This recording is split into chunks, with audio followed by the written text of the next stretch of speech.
Before we begin, tell me in the comments which city you're watching from. And if you enjoy stories filled with heart, reflection, and a little mystery, please subscribe to the channel and give this video a like. It truly helps us grow. Now, let me take you into the moment everything began. I was kneeling among my rose bushes that morning, brushing away a few stubborn weeds that always tried to claim the space between the lavender and the path. My garden has always been my refuge. At 48, I've learned that tending to something living, something growing, has a way of settling the thoughts that drift in and out like clouds. The air was warm, carrying the scent of damp soil and the faint sweetness of last night's rain. I was lost in the rhythm of it when I heard footsteps on the gravel, quick, purposeful, then slowing near the edge of the yard. I looked up and saw him, Even, my neighbor's boy. 19, maybe 20 by now, taller than I remembered from the last time I'd really spoken to him. Time has a way of turning children into adults almost overnight, especially when we aren't paying close attention. His shoulders were squared, yet he looked as though he was carrying something heavy inside him. He paused at the edge of the garden, hands in his pockets, clearing his throat in that way people do when they're rehearsing courage. I smiled and brushed the dirt from my gloves, trying to make the moment feel as simple as it seemed. But something in his expression told me he wasn't there to talk about the weather or the roses. "Miss Harper, do you have a minute?" he asked. His voice was steady, but his eyes, earnest, searching, told a different story. I nodded and stood, feeling the familiar tug in my knees. He stepped a little closer, careful not to disturb the flowers. There was a gentleness in the way he moved, almost as if he understood how much the garden meant to me. Maybe he'd noticed all the hours I spent out here, pruning and planting, trying to make this patch of earth feel like a sanctuary. "I didn't mean to interrupt," he said. I needed to tell you something." The breeze shifted, brushing a strand of hair across my cheek. There was something in the air, a quiet tension, not troubling, just unexpected. I found myself studying him, wondering what could have brought him here with that mixture of determination and hesitation. I told him he could say whatever he needed to, that I was listening. It felt important to offer him that space. Sometimes people don't need answers, they just need someone who won't rush them. Even drew in a slow breath. I've been trying to figure out how to say this for weeks. "You've always been kind to me, ever since I was a kid, and I guess I never really said how much that meant to me, especially this past year." He looked down for a moment, gathering himself. "My dad's been gone a lot for work," he continued, "and Mom's been stressed. I know you probably didn't think I noticed all the times you check in on her, bring her fresh herbs, or talk to her over the fence. It helped more than you know. It helped me too." I felt a warmth rise within me, unexpected, tender. I had never done any of that for recognition. I just knew what it felt like to need a bit of quiet support, the kind that doesn't demand anything in return. "I didn't realize it meant that much," I said softly. He nodded, his gaze lifting again. "It did. And I guess I wanted to thank you. Properly." His sincerity caught me off guard. I could sense that he wasn't finished, though, and that whatever he had yet to say was the true reason he'd gathered his courage to walk across the street that morning. I motioned toward the small wooden bench near the hydrangeas. "Walk with me?" I asked. He agreed, and we moved slowly through the garden pathway, the gravel crunching beneath our feet.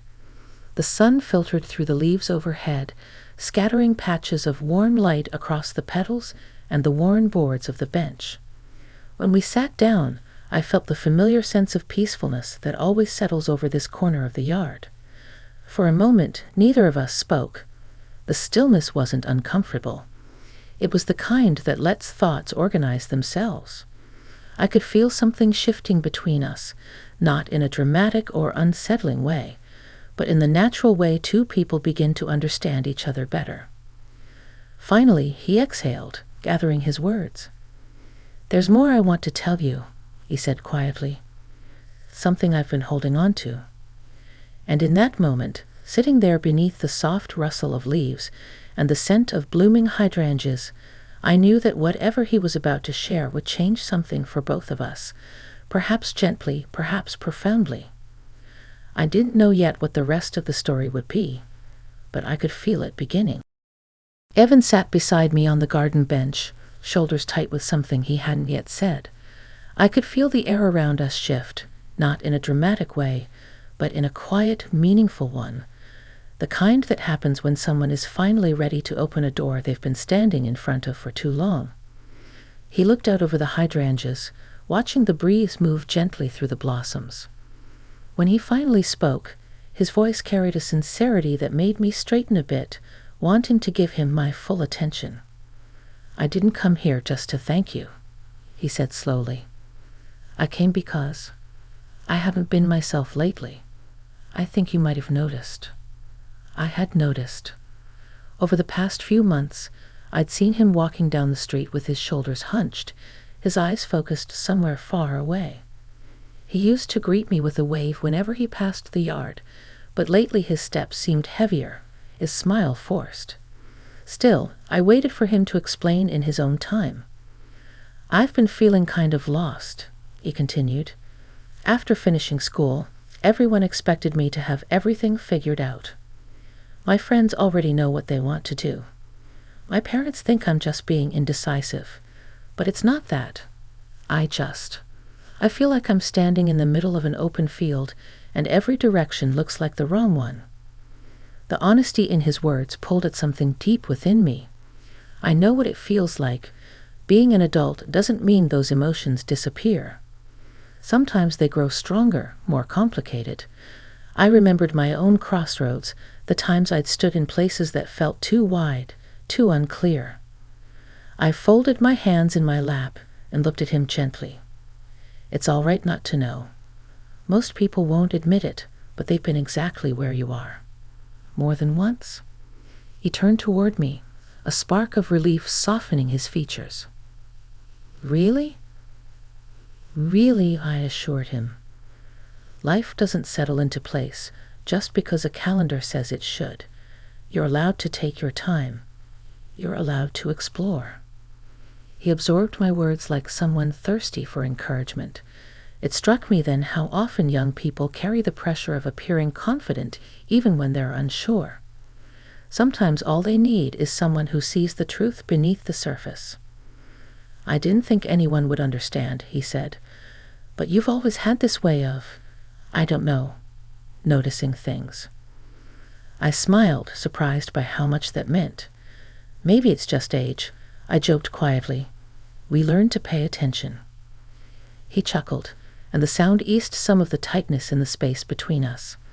There was something thoughtful in the way he looked at me afterward, not admiration exactly, but a kind of trust, a recognition that wasn't there before. "I came here today because I thought, maybe you'd listen. You always listen." His words settled in my chest with unexpected warmth. It wasn't romantic, not dramatic, but deeply human, one soul acknowledging another. "I'm glad you came," I replied. "Talking about what weighs on you can lift more than you expect." For a moment, the garden around us seemed to grow quieter, as if it too were listening. A hummingbird hovered near the lavender, its wings a soft vibration in the stillness, and sunlight filtered through the willow branches, casting shifting patterns across the path. It was one of those scenes you don't notice fully until afterward, when you realize how perfectly it matched the tenderness of the moment. He leaned forward, elbows on his knees, but his voice was calmer now. "I want to find some direction, something that feels true to me, but I don't even know where to start." I nodded slowly. "Maybe start by paying attention to the things that make you feel grounded, the things that make time pass without you noticing. Those are usually the clues." He listened carefully, as though my words were something he needed more than he realized. Then he looked up at me again, his expression open and thoughtful. "There's something else," he said quietly. Something I've been trying to tell you since last month." My breath caught just a little, not out of fear, but anticipation. Whatever came next felt tied to that earlier moment of tension I had sensed when he first approached me in the garden. He looked down at his hands as if they might help him speak. "You're the only person I've felt comfortable talking to like this," he murmured. "And I think it's because, well, you see people. You really see them." The sincerity of that statement left me still for a moment. Being seen, not for what we do, but for who we are, is a rare experience, especially as we get older. His words touched a part of me I hadn't tended to in a long time. Before I could respond, he gently exhaled, almost bracing himself. "There's something personal I want to share with you. I hope you won't think it's strange." I turned toward him fully, letting him hear the steadiness in my voice. "You can tell me anything." He lifted his gaze, and in his eyes I saw something deep, unguarded, and quietly meaningful. And that was the moment I realized the real conversation was just beginning. Avon sat beside me, his expression caught somewhere between uncertainty and determination. The breeze shifted through the willow branches above us, scattering slow-moving shadows across the bench. He looked down at his hands, turning them over as though the right words might be resting in his palms. When he finally lifted his gaze, there was a level of honesty in his eyes that made me still myself completely. "I've been trying to tell you this for a while," he said, "but every time I saw you, I froze. I didn't want to sound foolish." "You won't," I'd assured him. "Whatever it is, you can say it." He inhaled, steadying himself. "You've been one of the few people who made me feel understood. These days, it feels like everyone talks over me or around me. But you talk to me. You hear what I'm really saying." His voice softened at the end, almost as if he were revealing something he hadn't intended to say aloud. I felt a gentle warmth in my chest. Not embarrassment, not discomfort, but something deeply human. Recognition, gratitude, maybe even a kind of unexpected companionship. I leaned back slightly, letting the garden wrap us in its quiet. "Sometimes," I said, "the right conversation finds us just when we need it. And sometimes the right person does, too." He took another breath, as though my words gave him permission to continue. "Before I said anything today," he went on, "I thought about the times you'd wave to me across the street when I looked down. Or when you'd ask how things were going even when I didn't look like I wanted to talk. And I realized I've been holding on to something that I should have said sooner." I waited, not pushing, not hurrying him. Patience is a language of its own. "What I'm trying to say," he continued, "is that you helped me more than you know, more than anyone else recently, and I don't think I've ever told someone how much they mattered before. Not like this." His voice had a kind of tremor, subtle, controlled, but honest. It struck me then how much courage it must have taken for him to walk across the street that morning. Not many people, especially at his age, openly admit the impact another person has had on them. Many adults don't either. I felt myself soften even more. "It means a lot that you told me," I said. "Really, I think people underestimate the power of simply acknowledging each other." He nodded slowly. "I guess I was worried you might think I was being dramatic." I smiled. "Life is dramatic, Ivan. We just pretend it isn't." He laughed a little at that, and I watched the tension ease from his shoulders. The garden seemed brighter for it, or maybe I was simply noticing it more, how the sunlight folded itself into the petals of the hydrangeas, how the faint hum of distant traffic blended with the rustle of leaves. Everything felt grounded, present, honest. After a moment, he spoke again, more quietly. "There's something else I've been sorting through. Not just about my future, but about who I want to become." I kept thinking, maybe I should talk to someone older who's seen more of life. Someone who wouldn't judge me. I tilted my head slightly. "And you chose me?" He nodded. "Yes. I meant what I said earlier. You see people. You don't rush them. I think I needed that more than I realized." The words reached me deeper than I expected. At my age, people don't often pause long enough to see what we carry or what we offer. Hearing that I had been a place of steady ground for him stirred something inside, something gentle and unfamiliar, yet comforting. "What is it you're trying to figure out?" I asked softly. He hesitated, gathering his thoughts. "I'm trying to figure out what kind of person I want to be. Not what others expect, not what's convenient, but what feels honest. I guess I came here hoping you might help me understand that better." The honesty in his request was disarming in the purest way. He wasn't looking for approval. He wasn't searching for anyone to lead his life for him. He was reaching out for clarity, for connection, for guidance he didn't know how to ask for until now. "You're already becoming that person," I told him. "Someone who speaks with sincerity, even when it's hard. Someone who wants to understand himself. That's a rare kind of strength." He looked at me then, not with uncertainty, but with something steadier, something that felt like the beginning of trust formed on equal ground.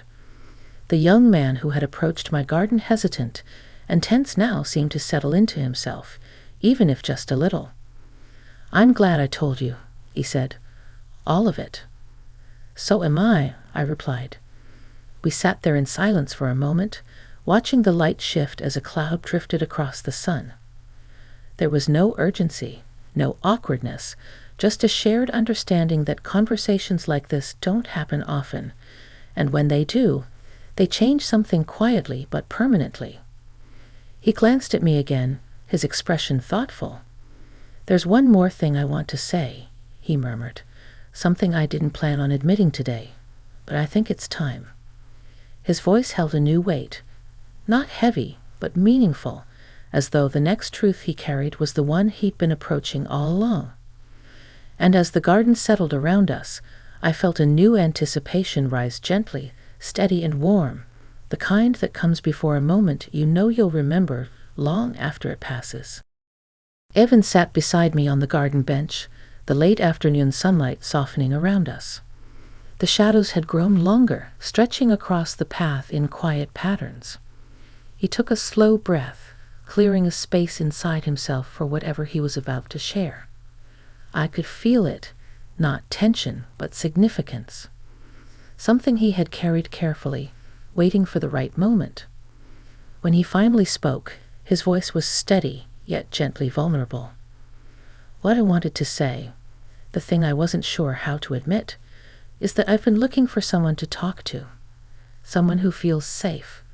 Someone who listens without judging." I felt something inside me soften further.